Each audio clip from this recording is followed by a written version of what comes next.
I've been a wrestling fan all my life, and from WrestleMania 1 to whatever number it is this year, I've seen it all. Don't forget Starrcades, Royal Rumbles, American Bashes, and all the rest. I'm pretty sure you've seen them all too. We all know it's kayfabe by this point. The next 2 or 3 champions are probably penciled in. We all know that The Undertaker really isn't dead and that those patented holds had no real patents issued, nor pending. And of course, we know that many superstars didn't use their real names. Shawn Michaels really isn't Shawn Michaels.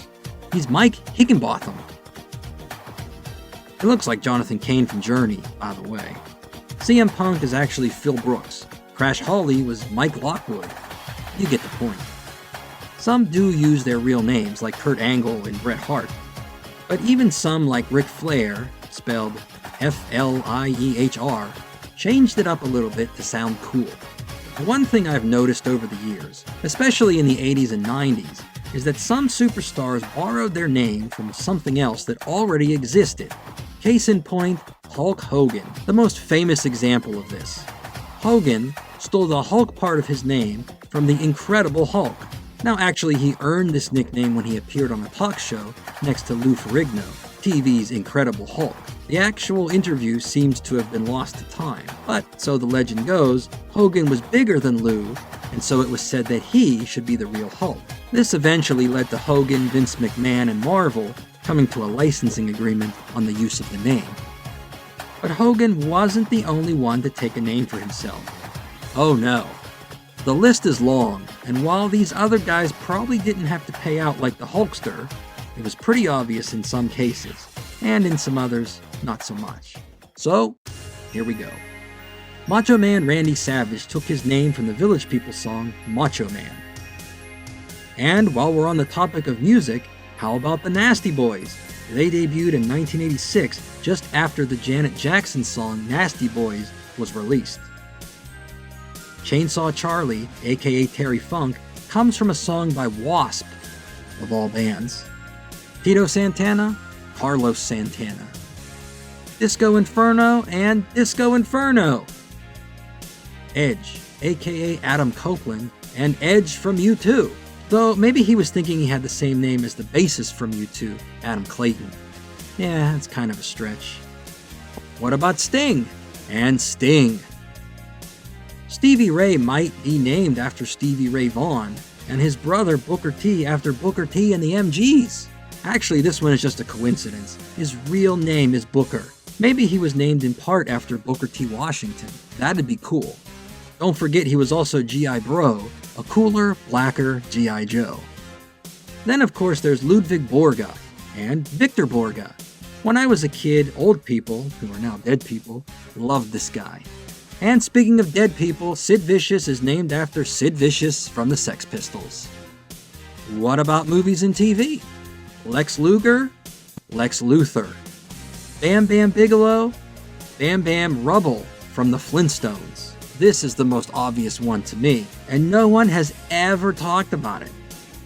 Stone Cold Steve Austin, originally Stunning. Steve Austin, the $6 Million Man. And while we're on that, when Ted DiBiase, the real $1 Million Man, was managing the ringmaster Steve Austin, they never tried to put the two together. Well, maybe they did when I flipped over to Nitro that one time. Who knows? Too bad Ted DiBiase Jr. never tried to be the $1 Million Baby.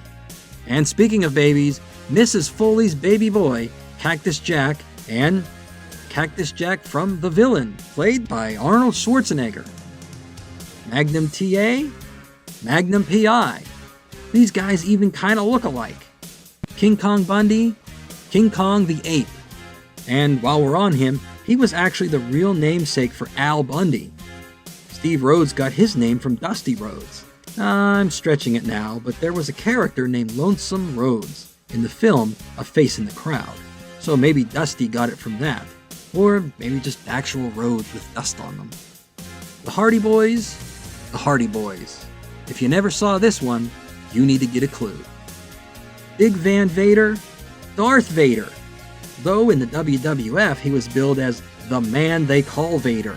Like saying to George Lucas, hey, his name isn't Vader, it's just that they call him that. He has no name! We're going bankrupt anyway, so what can you get out of us? Please don't sue.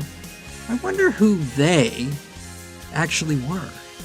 Superfly Jimmy Snuka? Superfly. I don't know which one is more badass.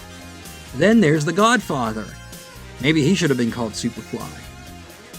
Louis Spicoli, Jeff Spicoli from Fast Times at Ridgemont High, played by Sean Penn, who, during Louis Spicoli's run, was married to Madonna, and so sometimes he performed under the name Madonna's boyfriend. There's even more, as a few superstars took their name from religion. Superstar Billy Graham, the Reverend Billy Graham. Cain? Cain from the Bible. He did try to kill his brother after all. The Four Horsemen? The Four Horsemen of the Apocalypse. But I think we're supposed to get the reference on that one. And I could really go on, and I'm sure there's many more I'm leaving out. We haven't even touched Japan yet, and they have at least 2 Razor Ramones of their own. They just stole from another wrestler, and nobody cared!